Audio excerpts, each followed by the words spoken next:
এক যে ছিল কুঁজো বুড়ি। সে লাঠি ভর দিয়ে কুঁজো হয়ে চলত, আর তার মাথাটা খালি ঠক ঠক করে নড়ত। বুড়ি তিনটে কুকুর ছিল, একটার নাম রঙ্গা, ভঙ্গা আর একটার নাম ভূতু।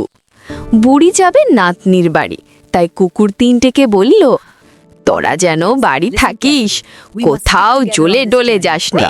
আচ্ছা। তারপর বুড়ি লাঠি ভর দিয়ে কুঞ্জো হয়ে যাচ্ছে, আর তার মাথাটা খালি ঠক ঠক করে নড়ছে। এমনি করে সে খানিক দূর গেল।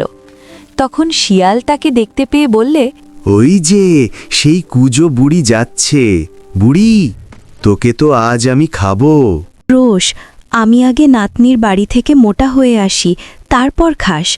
এখন খেলে তো শুধু হাড় আর চামড়া খাবি। আমার গায়ে কি আর কিছু আছে? শুনে শিয়াল বলে, আচ্ছা, তবে মোটা হয়ে আয়, তারপর খাবো খুনি। বলে শিয়াল চলে গেল। তারপর বুড়ি আবার লাঠি ভর দিয়ে কুঁজো হয়ে যাচ্ছে, আর তার মাথাটা ঠক ঠক করে নড়ছে।